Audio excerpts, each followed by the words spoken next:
Twins lineup gets mowed down again. Another 2-hitter versus Miami tonight in game 1. Final score versus the Marlins 2-0. Full deep dive coming up next. Minnesota Twins postcast.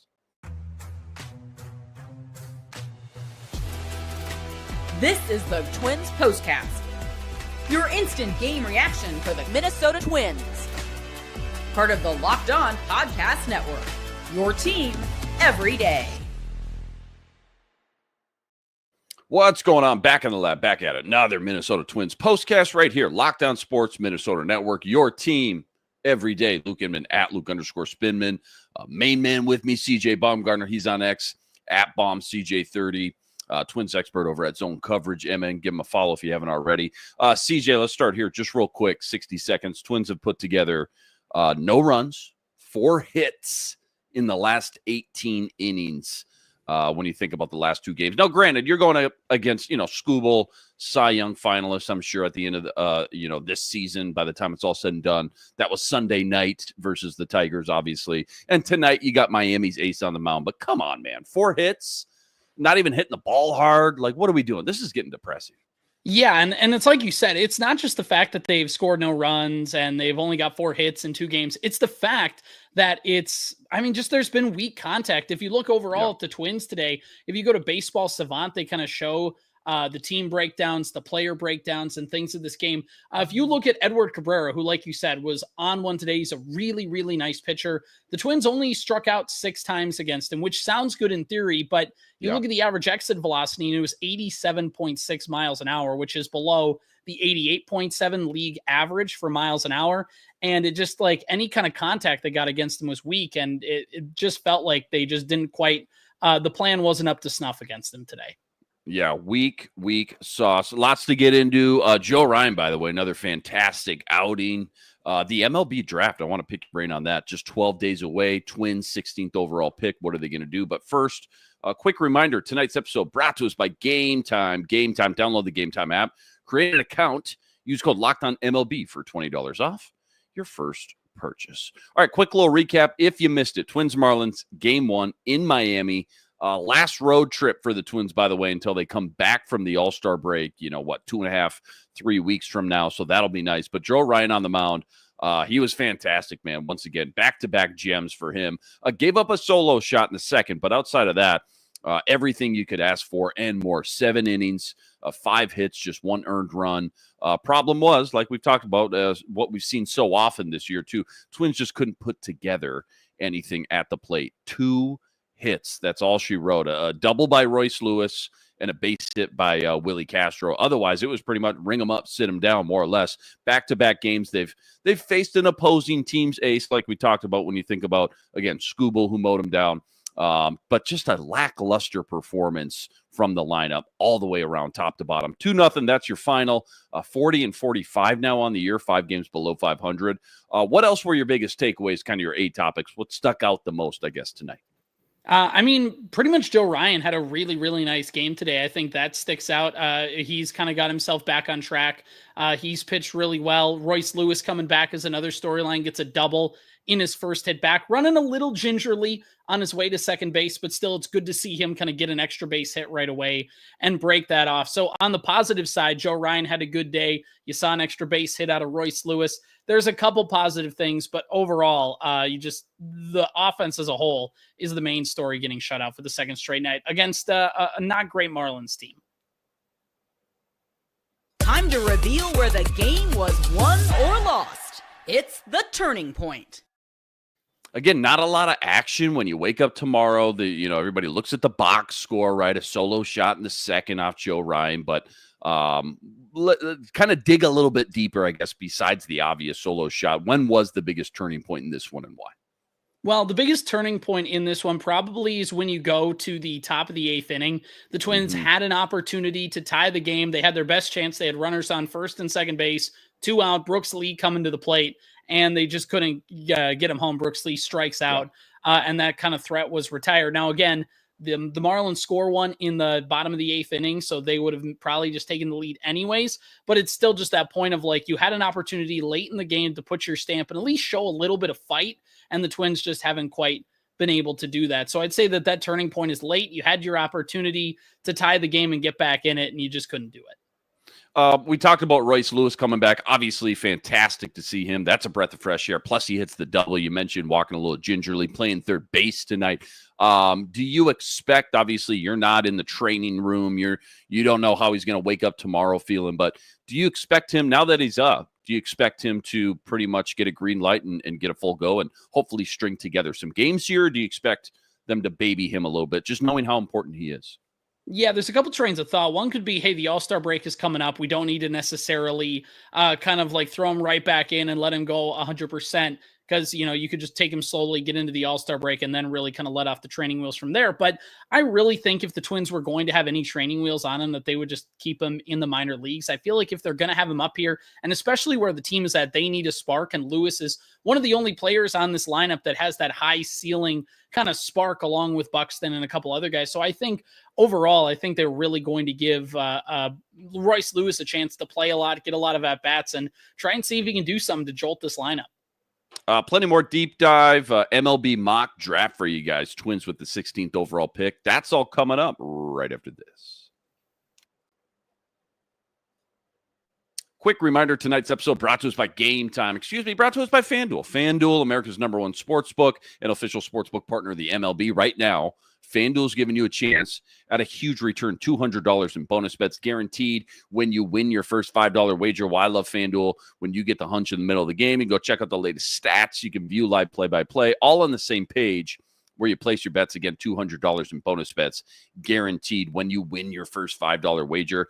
Go check it all out over at FanDuel.com. Getting some MLB future action if you dare. Let's see. Twins sitting at still plus 650 to win the AL Central. It's all sitting up over at FanDuel.com. Again, check it all out over at FanDuel.com and get $200 in bonus bets guaranteed when you win your first $5 wager. FanDuel, America's #1 sportsbook and official sportsbook partner of the MLB. All right, let's have a little fun here. 12 days away from the 2025 MLB draft. Twins on the 16th overall pick. Right now on ESPN, I got it pulled up here, the latest mock draft. They've got him taking another shortstop, Maurice Houston from Wake Forest. Now, the blurb, like every blurb in here, of course, it kind of gets you excited about the guy. Arguably the best defender in the entire draft. Had an OPS of over 1,000 for Wake Forest last year. Huge ceiling. Great potential. Not sure really after that explanation why he's not like a top 10 player. But when you hear all that, shortstop, collegiate player, knowing they've got, Correa through 2028, Brooks Lee, Kalen Culpepper on the rise, this feels like a kind of just take the best player available, BPA scenario, right? And the rest will kind of work out on its own scenario over time. What do you think?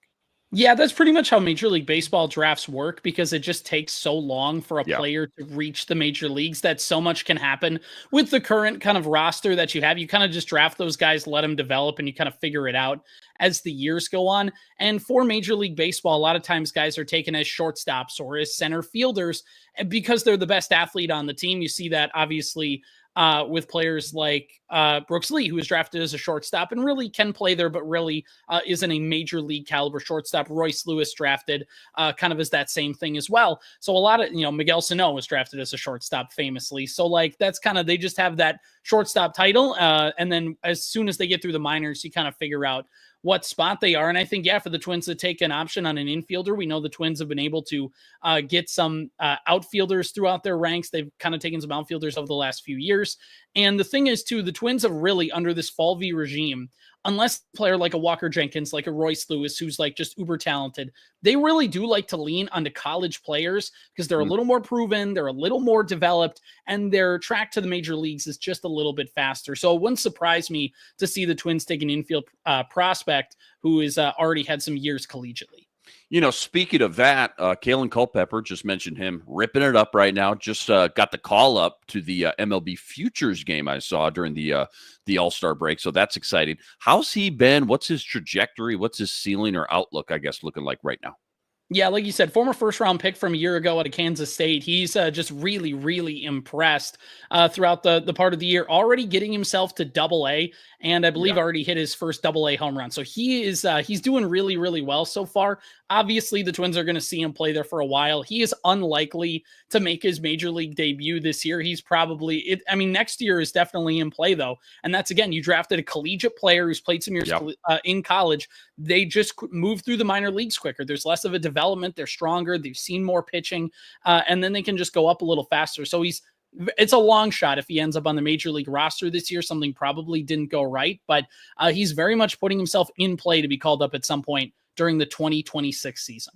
Yeah, and I don't think anybody should be disappointed if you don't see Kalen Culpepper this year. I mean, it's a great sign. He said Double A. To the fact that we're even talking about the fact that it's even a possible option or discussion point, even though it's very unlikely, just tells you how quickly, to your point, he's ripping through the minors right now. And again, to your point, all the more reason to kind of lean into those college players over the high school guys. Have you studied the mocks at all? Do you have a name or two maybe that you can give us that just feels like, a guy that should or could be there in that, 10 to 20 range? Again, Twins have the 16th overall pick. Maybe just a guy you're kind of dialed in right now for the Twins. I don't necessarily have a single guy. It can always get murky when you get into that middle part of the first round. Again, the Major League Baseball does draft lottery. The Twins kind of were on that outside looking in on that.